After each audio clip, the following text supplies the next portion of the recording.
he brought him unto Antioch.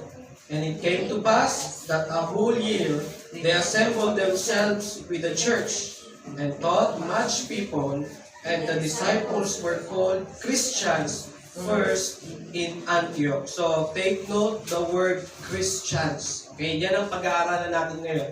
Ano yung mga katotohanan sa isang Kristiyano na dapat nating maunawaan? Okay? So, makinig maigi ha. Mamaya na yung lingon-lingon sa tabi. Yan. School. Yan na yung gawa-gawa. Ano yan? Sige, manalangin tayo. Maraming Diyos na makapangyarihan sa lahat, salamat po sa oras ito. I-bless niyo po ang aming pagsamba sa inyo. Dalangin po namin ang Diyos po na Espiritu po mag-guide sa amin at magpaunawa at magpaalala patungkol po sa inyong salita. Patawad po sa lahat namin pagkukulang at pagkakasala sa inyo pong harapan sa pangalan na Jesus. Amen. Sumari na po maupo ang bawat isa. Okay? So, sabi ko nga sa inyo, kung maalala nyo, Atong, harap na dito. Harap dito. Tingin-tingin.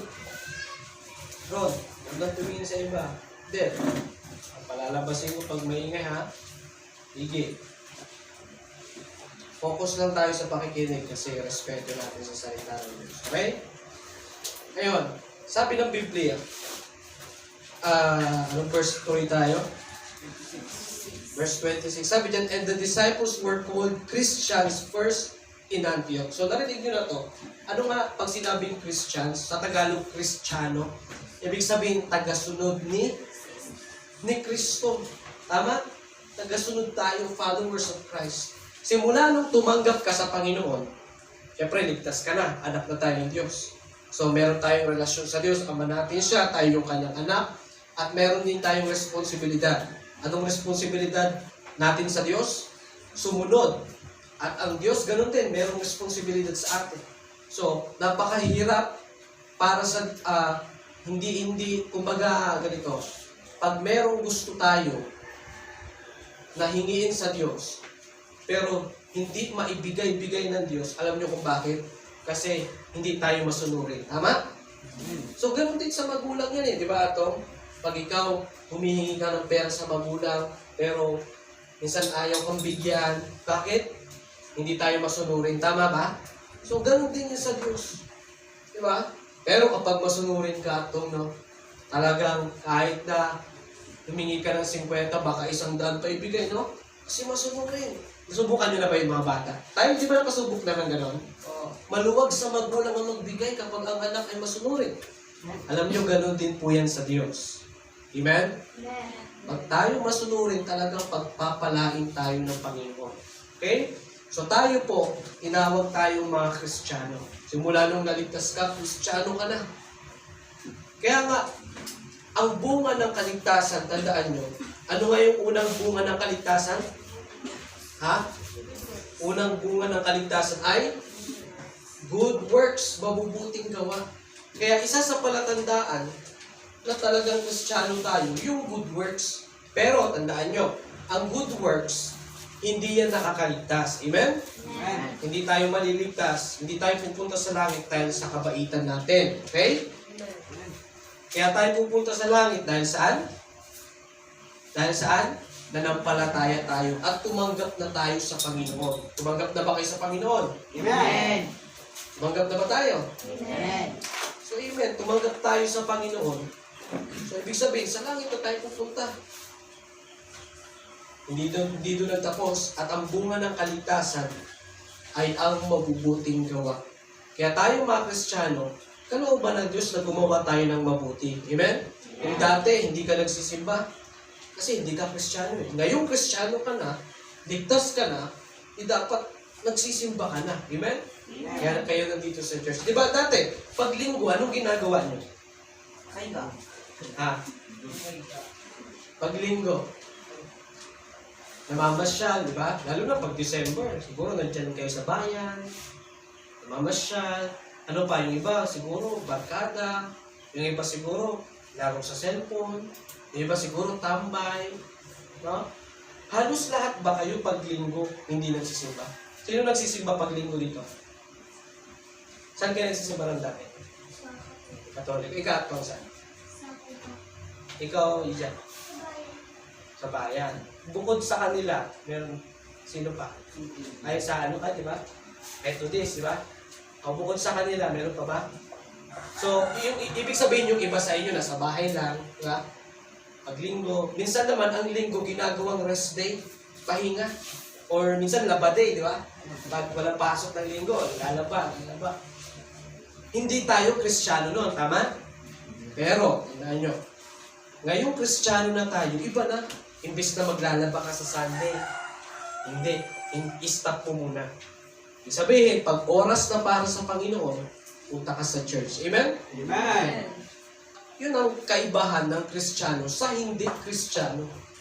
Okay? Pinapahalaga na natin yung pagsisimba. Dati ba nagbabasa kayo ng Biblia? Hindi nga kayo nagsisimba eh. Magbasa pa kaya ng Biblia, di ba? So, ganun yan. So, hindi tayo nagbabasa ng Biblia dati. Sino may mga Bible sa bahay? Wala. Dati. Siguro meron tayong Bible, pero nasa sulok-sulok lang. Minsan kasama ng mga textbooks natin, di ba? Pero ngayon, iba na. Ngayong Kristiyano na tayo, meron na tayong Biblia. Amen? Amen. Sabi ko sa inyo, yung Biblia na meron kayo, mahalin nyo yan. Yan ang magbabago ng buhay nyo. Yan ang magbibigay ng katagumpayan sa inyo. Diba? Alam nyo yung Joshua 1:8, diba? So sabi ng Biblia, basahin mo, unawain mo, gawin mo, at magkakaroon ka ng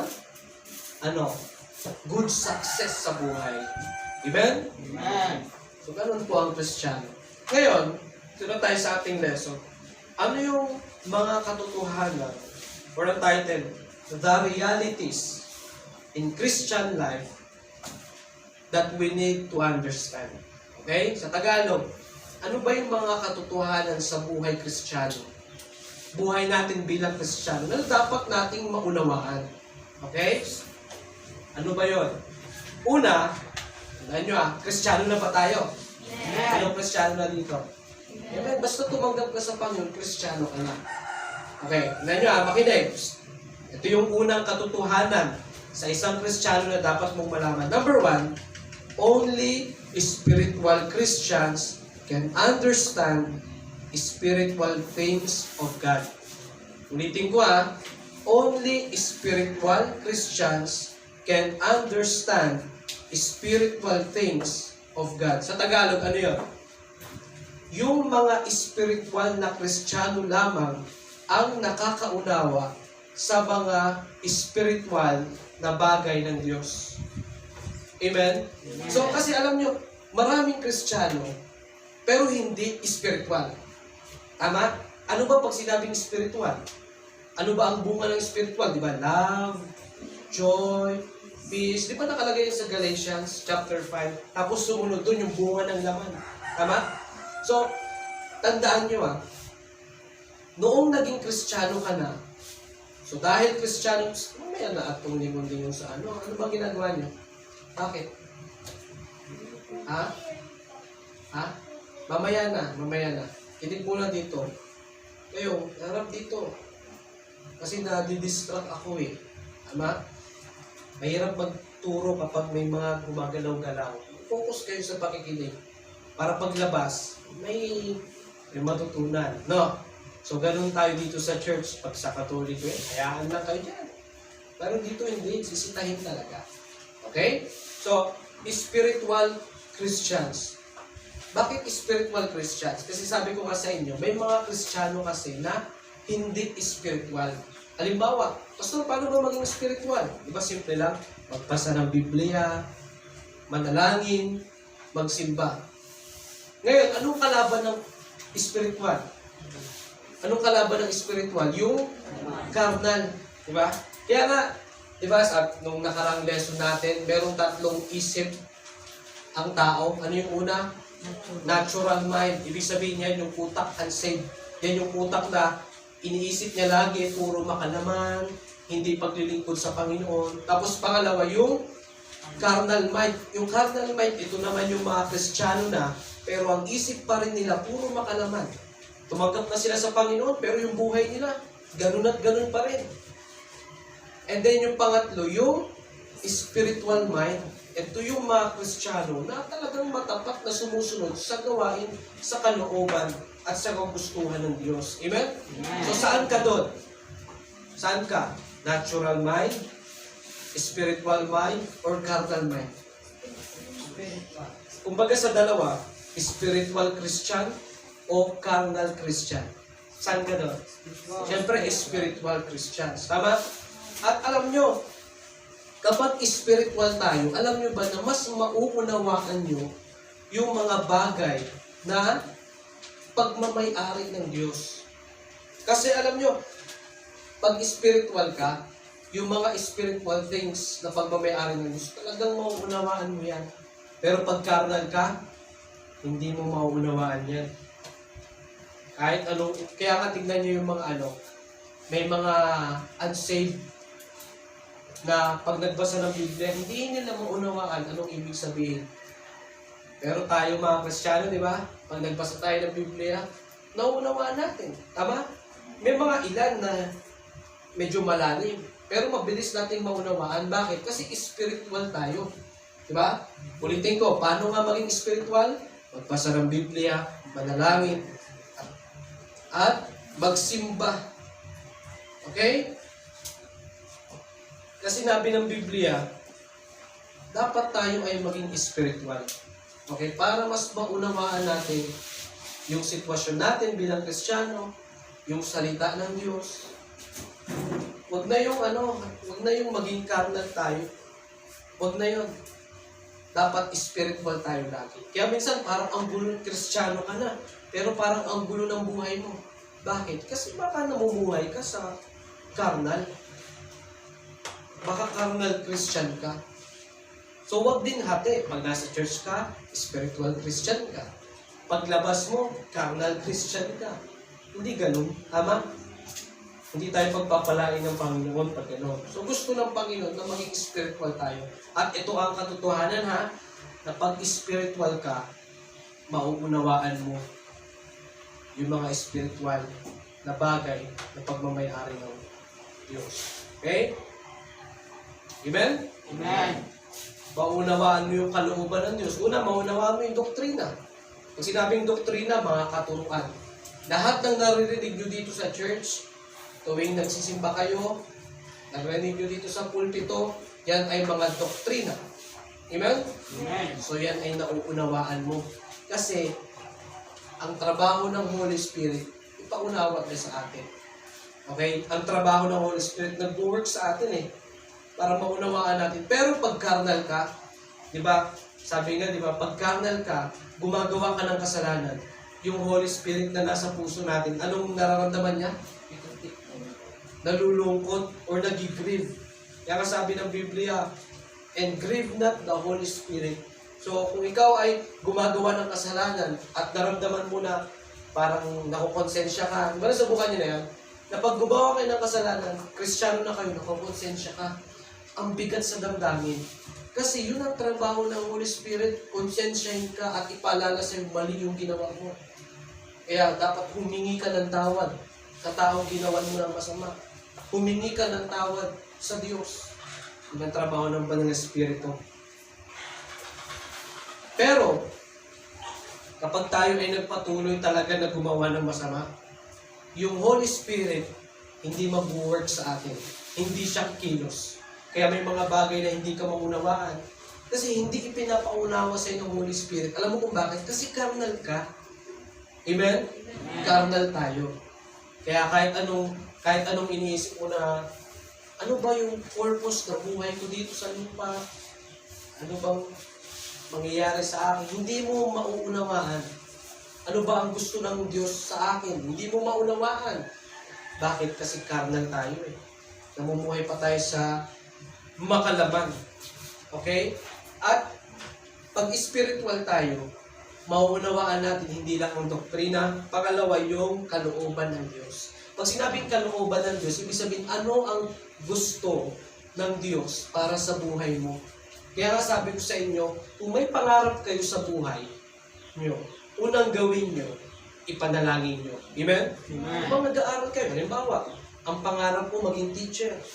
Habang nag-aaral ka ba, ipag-pray mo sa Panginoon. Lord, kung kalooban niyo po ito, tulungan niyo po ako na makapagtapos ng pag-aaral. Kasi kung hindi kalooban ng Diyos, ang Diyos din mismo ang gagawa ng paraan para hindi ka makapagtapos. Kasi hindi niya kalooban eh. Pero kung kalooban niya, magiging smooth yan at makakapagtapos ka ng pag-aaral. Kaya, pag sinabing God's will or kalooban ng Diyos, ito yung pangarap ng Diyos sa buhay niyo. Unang pangarap ng Diyos, gusto ng Diyos maligtas. Siyempre, ligtas na tayo. At pangalawa, maglingkod sa Kanya. And then, meron din tayong tinatawag na specific will of God. Pag sinabing specific, yung kalooban ng Diyos sa bawat individual sa atin. Halimbawa, kay Aldrin, may kalooban niya ng Diyos. Kay Angelo, may kalooban niya ng Diyos. Kay Rondon, magkakaiba tayo. Amen? Amen. Ako, ang kalooban sa akin ng Diyos, magpastor. O, diba? So, pastor, paano mo malaman or paano mo matumbok, matarget yung pinakakalooban sa iyo ng Diyos? Simple lang. Buksan niyo sa Romans chapter 12. Romans chapter 12.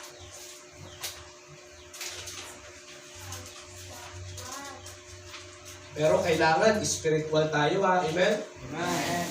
Kasi pag carnal tayo, pag patuloy tayo sa paggawa ng mali, ay talagang hindi natin mauunawaan yung nais ipahayag sa atin ng Diyos. Okay. Paano malaman ang kalooban ng Diyos sa buhay natin? Romans chapter 12 verse 1 and 2. Basahin nga natin. Nakita na po? Sige, ready, go.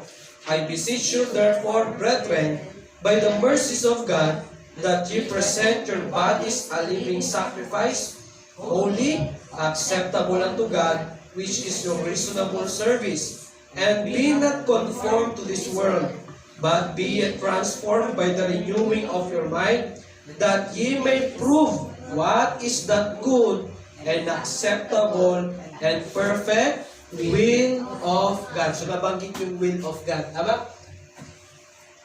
Ano sabi? That ye may prove what is that good, upang iyong malaman o mapatunayan kung ano ang tama at katanggap-tanggap, ano pa, at sakdal na kalooban ng Diyos. Ano nakalagay sa Tagalog? So, paano natin malaman yung gusto ng Diyos sa buhay natin? Una, tingnan nyo sa verse 1. I beseech you therefore, brethren, by the mercies of God. Ito yung una. Present your bodies a living sacrifice. Ibig sabihin, yung sarili mo, ihandog mo sa Diyos. Pastor, paano handog? Kailangan ba humiga tapos sunugin? Ganon? Handog? Ganon ba yun? Hindi. Ibig sabihin, magpagamit ka sa Panginoon. Amen? Amen. Handog ka sa Diyos. Hindi yung handog na sa INC. Ano ba yung sa INC? Psst. Ano ba yung sa INC?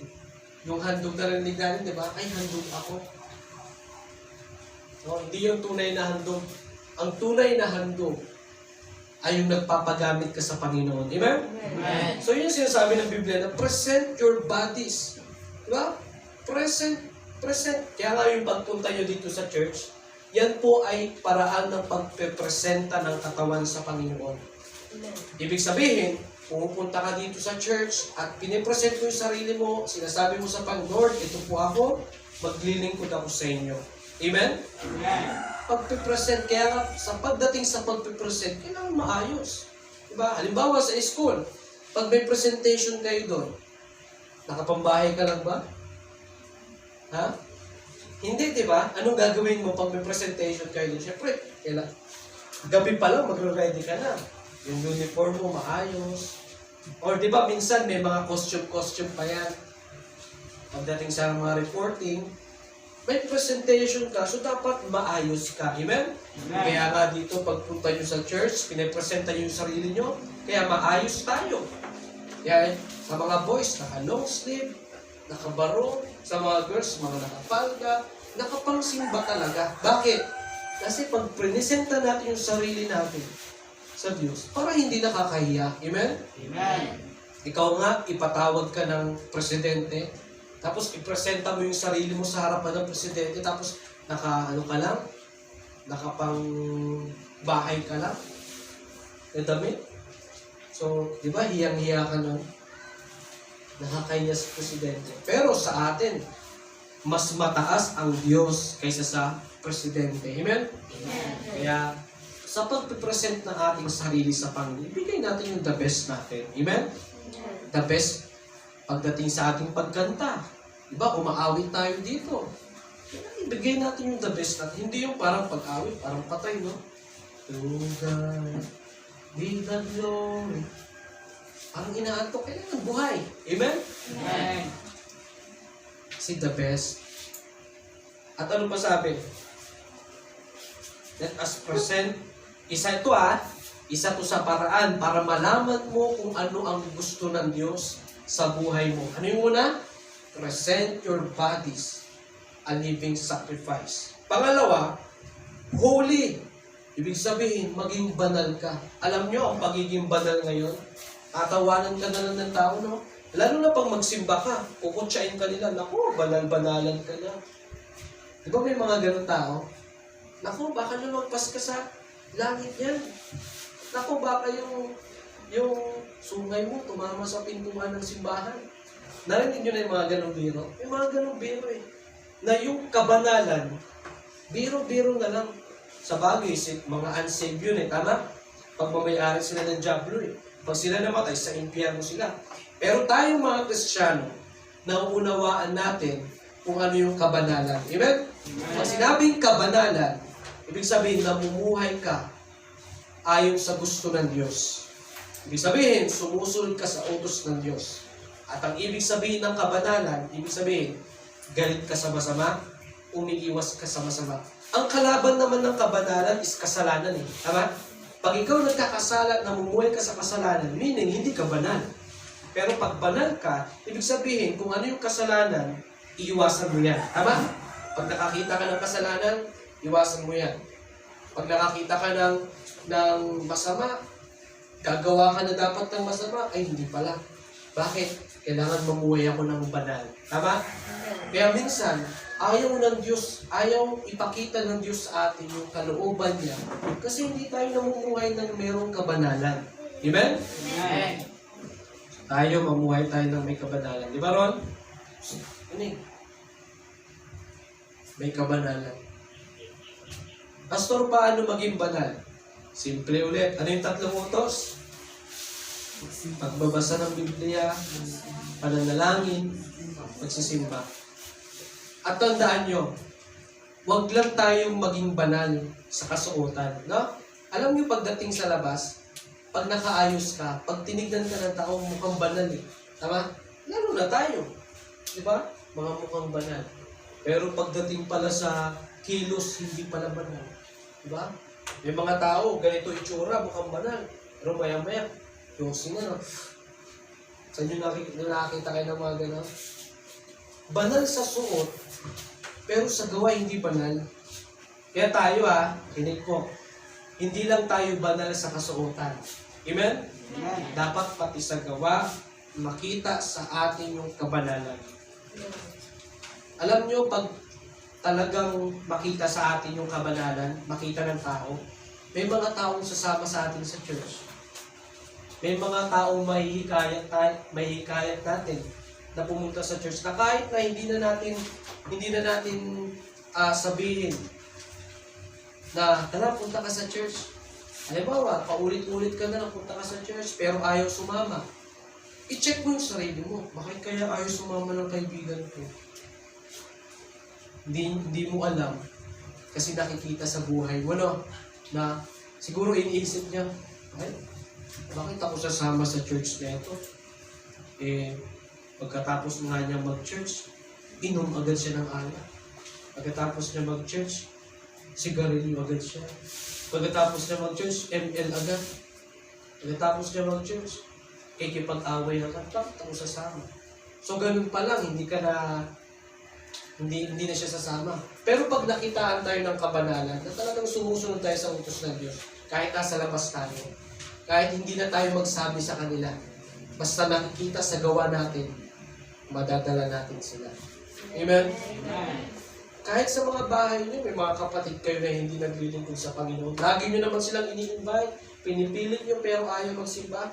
Sige lang, una niyong gawin, ipadalangin niyo sila. At pangalawa, pakitaan niyo sila ng mabubuting gawa. Tama? Pakitaan niyo lang. Para makita nila na, talagang may pagbabago si ate. May pagbabago si kuya. Dati, hindi naman siya ganyan, pero nung nagsimba na siya, nagbago na siya. So sa ganun pa lang, malaking puntos na yun. Na magulat ka, sasama na lang, ate, pwede bang sumama sa'yo? Kuya, pwede bang sumama sa'yo? Tara, church tayo. May mga ganyan na pong testimony. May mga ganyan ng kwento. Na dati ayaw sumama sa church ng kamag-anak. Diba? Nakakalungkot. Meron na isa eh. Isang Kristiyano na matapat na naglilingkod sa Panginoon. Ano yun yung ngayon malilingkod pa? Meron ang isang Kristiyano na talagang matapat na naglilingkod sa Panginoon. Pero alam niyo nangyari, isa sa mga kalaban niya, yung pamilya na talaga. Di ba nakalagay naman sa Bible yan? Pag naglingkod ka sa Panginoon, yung number one na pwedeng humadlang sa'yo, pamilya mo. Lalo na pag nagbago ka na, sasabihin nila, pabago-bago ka na. Katoliko naman tayo, nagbago ka na. Di ba ganun yung iba? Hindi tayo magbabago. Katoliko, sagrado, katoliko, digandado tayo. Di ba? Kung saan tayo namulat, doon tayo mamamatay. Di ba may mga ganun paniniwala? Ikaw, nagbaptis ka. So, hindi natuwa yung pamilya mo. Ano mangyayari? Nagagalit sa'yo. Aawayin ka pa nila. Kaya itong Kristiyano na ito, matapat siya na naglilingkod sa Panginoon. Alam niyo nangyari? Pag umuwi siya galing church, minsan sinasaraduhan na siya ng pinto, hindi na siya pinabubuksan. May time naman na ganito, na pag uwi niya ng simbahan, pinapagalitan siya. Kasi ka na naman ang ganito. Pero yung mga nagiinom dyan, hindi naman pinapagalitan, no? Pero siya, pinapagalitan. Tapos, pagbukas niya ng kaldero, di ba pag uwi galing simbahan, pagbukas ng kaldero, ubus na yung kanin, ubus na yung ulam. Minsan pa, nahugasan na yung kaldero, nakataob na, pati yung kawal, linis na yung lababo, wala nang natirang pagkain sa kanya. Pero ano mo ginawa niya? Sige lang, patuloy niya pa rin ginagawa kung ano yung kabanalan. Maya-maya, linggo ng umaga, siyempre magsisimba siya, naganda siya. Ang ginawa niya, nagsuot siya ng ganito. Siyempre, linggo eh. Tapos, habang nagsusuklay siya, nakatapat siya sa salamin, kumakanta siya. No? Kinakanta niya yung kanta sa simbahan. Di ba, lumamakanta sa simbahan. Papurihan ng Diyos, kumakanta siya. Alam niyo ba nangyari? Narinig ng kapatid niya. Narinig ng kapatid niya. Tapos, sabi ng kapatid niya, Kuya, sama nga ako sa iyo. Totoong istorya to. Sumama yung kapatid. Nadala. Nangyari, nabago din yung buhay. Hanggang 10 pamilya na. Amen? Kaya alam nyo, walang imposible. Kung sa pamilya nyo, ikaw lang ang Kristiyano, ikaw lang ang nagpapatuloy, sige lang. Huwag mong isipin na, ayoko na nga magsimba. Yung mga kapatid ko, hindi naman nagsisimba. Yung mga magulang ko, hindi naman nagsisimba. Huwag mong isipin yon.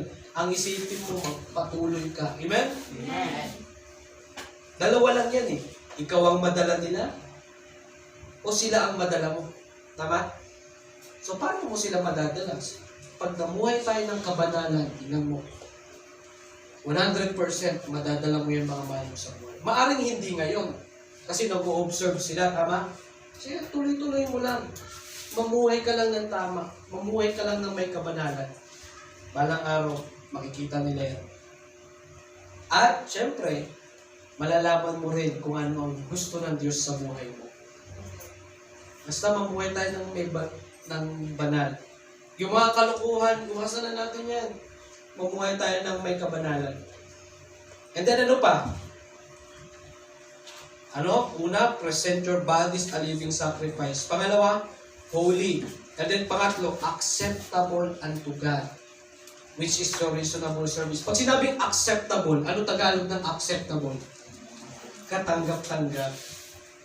So meaning, kung ano man yung mga bagay na ginagawa mo, siguraduhin mo nakatanggap-tanggap yan sa Diyos. Amen? Amen. Kung anong gagawin mo, halimbawa, iinom ka ng alak, tanungin mo sarili mo, katanggap-tanggap ba ito sa Diyos? Hindi na dapat tanungin kasi obvious na yun, di ba? Pag-alak, hindi talaga. Sigarilyo, hindi mo na tanungin yan. Bawal talaga yan. Amen? Kaya, halimbawa, kung saan ka pupunta, kasama yung barkada mo, anong gagawin nyo? Pag inaaya ka nila, mag-inom dito, matulog kung saan-saan. Tanungin mo, katanggap-tanggap ba ito sa Diyos? Kaya alam nyo, ang maganda po, yung sinasamahan nyo, alam nyo maganda, yung mga Kristiyano rin. Kaibigan yung Kristiyano rin dapat. Kasi pag yung mga kaibigan nyo hindi Kristiyano, tapos ikaw lang ang Kristiyano, pag ikaw napasama sa kanila, sigurado yan, na mapupunta ka rin sa puro kalokohan. Kung ang mga kaibigan mo nag-iinom, wala din, mahihikayin ka nila mag-inom. Kaya nga, di ba, may mga kabataan na hindi naman marunong uminom, di ba, ng alak. Pero nung napasama sila sa mga barkada, doon natuto silang uminom, natuto silang manigarilyo, natuto silang mag-ML, di ba? Kaya kung ang mga kaibigan mo ay bakla, magiging bakla ka rin. Di ba, Aldrin?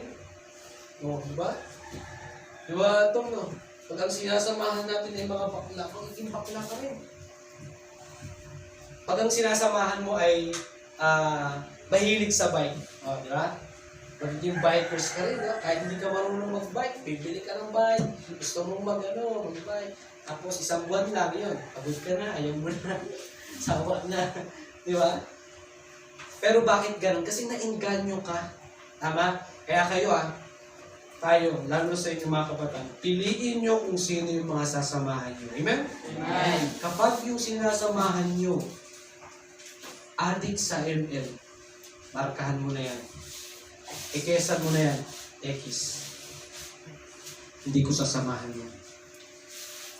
Maliban na lang kung madala mo sila. Karamihan, ikaw ang madadala kasi marami sila Kadalasan, di ba ganon? So, kung alam mo madadala ka dyan, huwag ka nang sumama. Ang gawin mo na lang, invite mo lang sila sa church, pero huwag mong gawin kung anong ginagawa nila.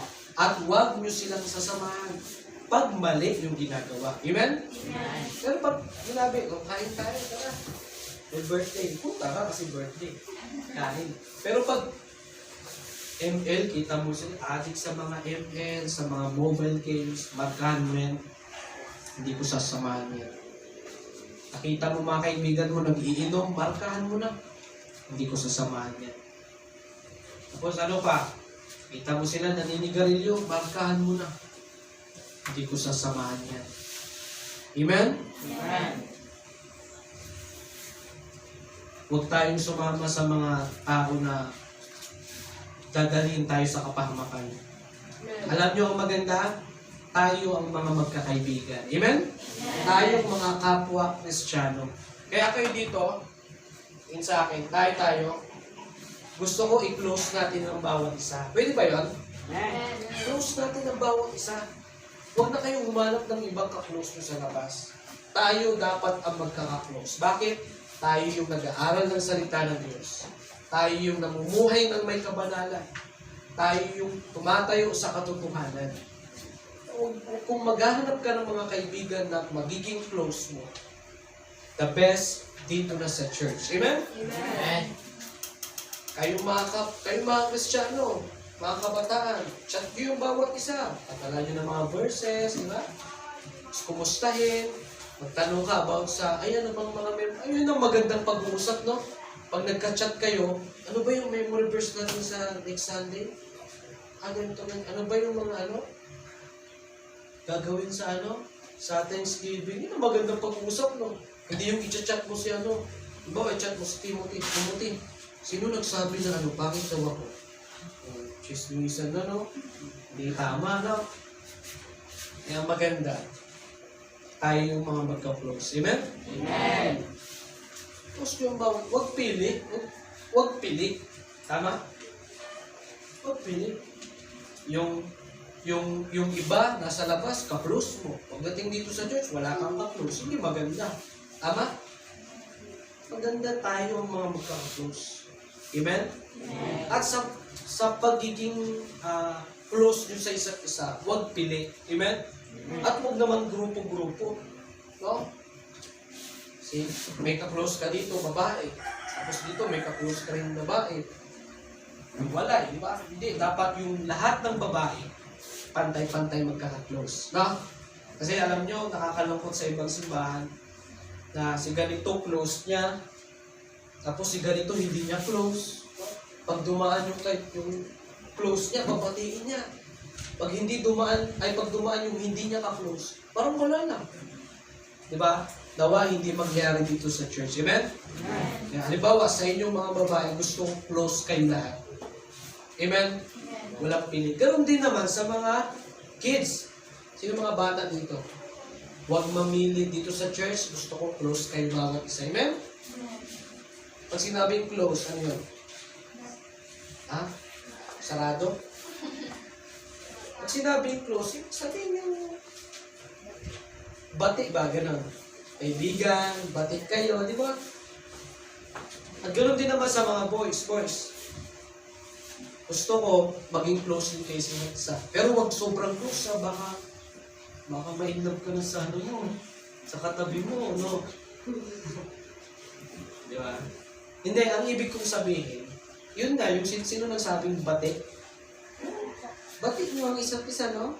Wala kayong wala, halimbawa, yung dalawa na nasa likod, kung-usap, halimbawa, tapos sisiraan nila si Angelo. Yan talagang Angelo na yan. Napakagwapo talaga yun. O, di ba? No? Muntik na ako matalo niyan sa pagiging gwapo. Nasisiraan din, hindi gano'n. At hindi maganda yun. Di ba, Alvin? Di ba, Den, no? Kaya, dapat hindi mo, yan talaga, laki ng ano niya. Di ba? Bad. No? Di, ang point ko dito, wala tayong, kumbaga alam niyo yung barrier. Alam niyo yung barrier? Ibig sabihin yung ano nga yung barrier? Yung COVID. Ha? Anong barrier?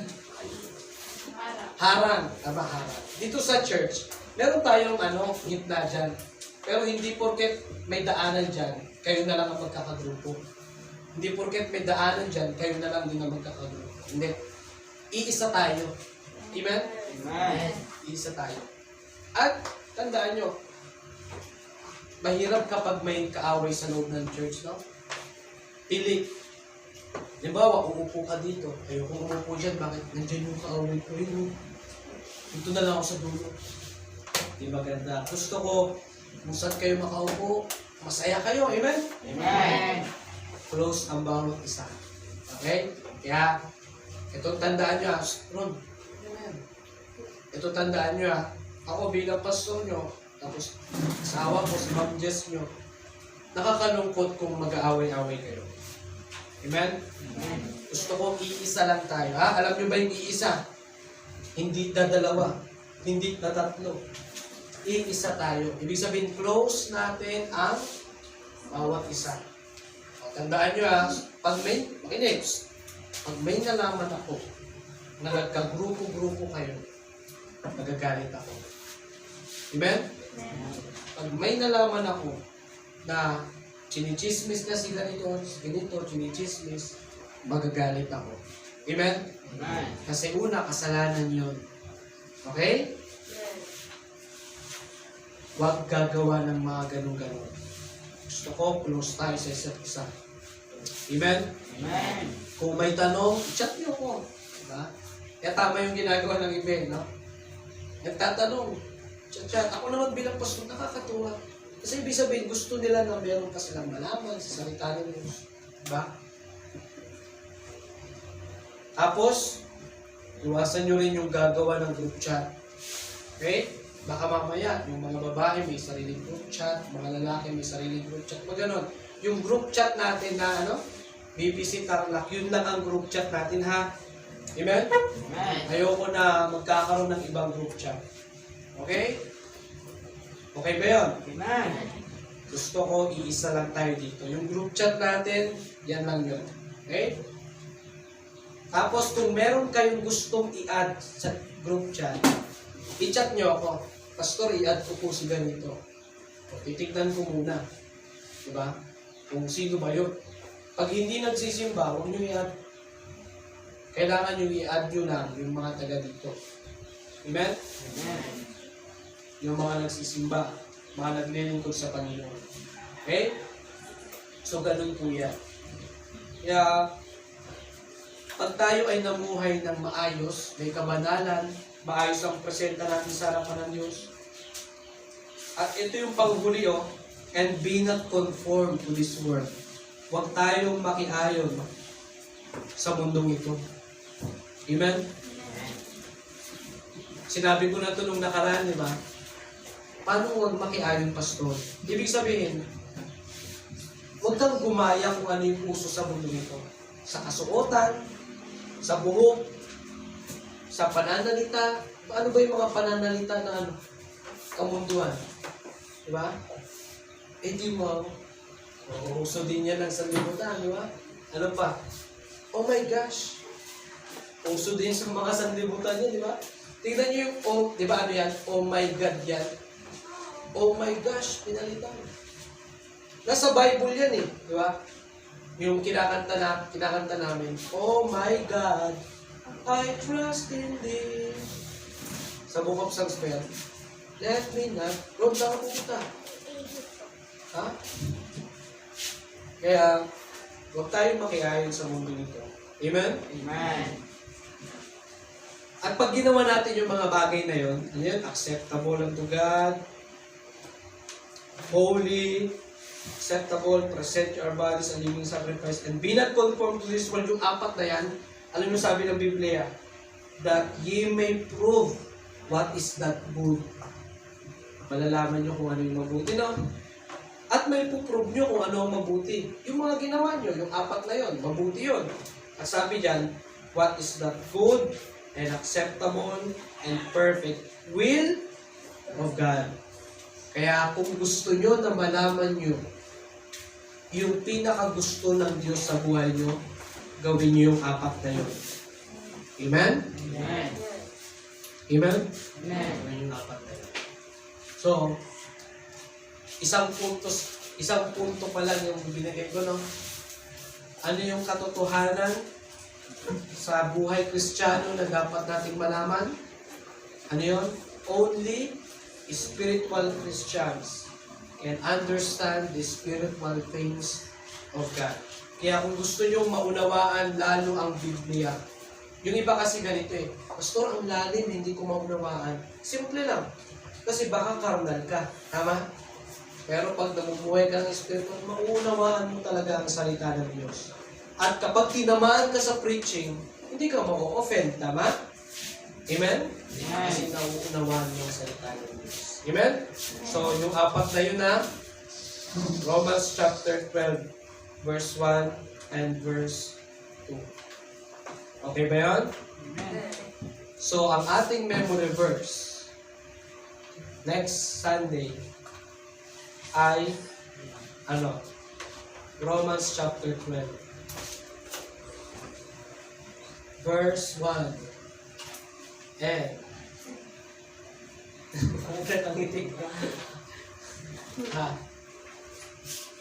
verse 1 and 2, kaya? Sinong kaya?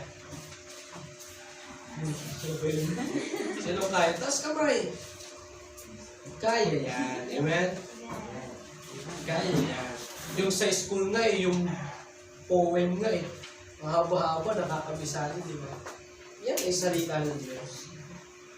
So, okay na? Challenge accepted?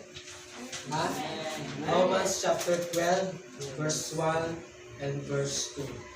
Okay. Maganda yan, magandang verse yan.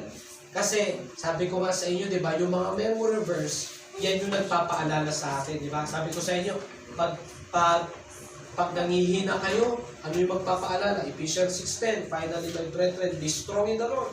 Pag ayaw yung sumunod sa magulang, ano yung magpapaalala?